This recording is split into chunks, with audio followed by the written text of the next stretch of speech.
You might think the COVID nightmare is behind us, but in terms of financial cost, we'll be paying the price indefinitely.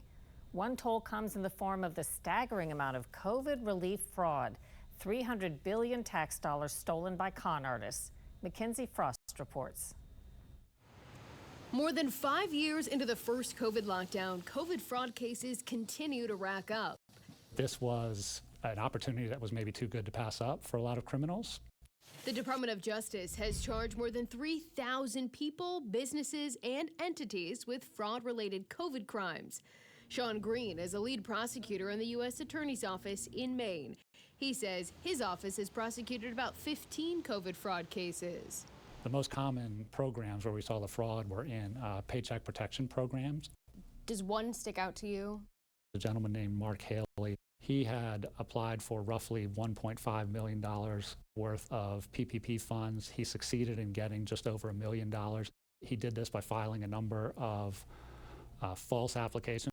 He did not have a real business. He did not have real businesses. He did not have employees. But his applications, of course, said what they needed to say to obtain the money.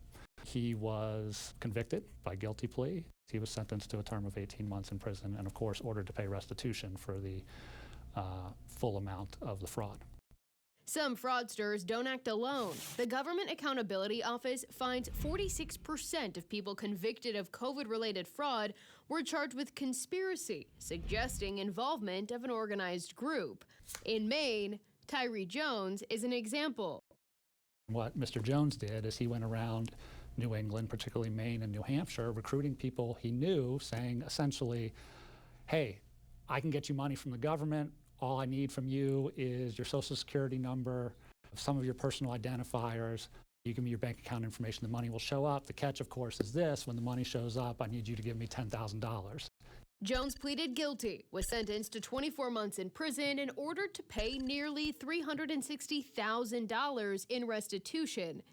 Some took it even further, masterminding the largest COVID fraud case in the country. We're following some breaking news right now. In the last hour, a jury has found the ringleaders of the largest pandemic aid scam in the country guilty on all charges. In Minnesota, 47 people face charges including conspiracy, wire fraud, money laundering, and bribery.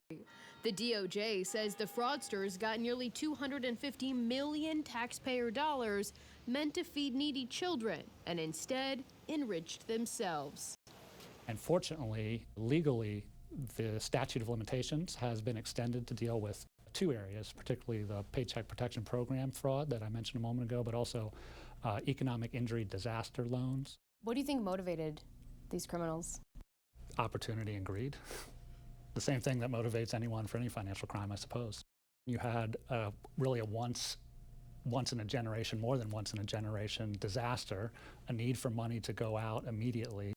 The application process was not particularly difficult. The applications were submitted online. They were submitted to third-party lenders who would underwrite and issue the loans, and they were fully backed and guaranteed by the SBA, the Small Business Association. And so the money went out rather quickly with limited scrutiny. Are these people who are computer whizzes, or are they average Joes? The cases we've had have certainly not been criminal masterminds. These were internet portals where people could type in information, provide some false substantiation that could be done just by doctoring some basic documents. And it really wasn't very sophisticated crimes. Because we are 5 years out from the start of the pandemic, and some people may be sitting at home thinking they got away with this, what's your message to them? My message is we're still on it, we're still working it. When we have the evidence and we can convict people of these crimes, we do and we will. In all, investigators say fraudsters managed to get their hands on $300 billion in COVID assistance, and the public may never know the full scope of the scams. For Full Measure, Mikenzie Frost in Portland, Maine.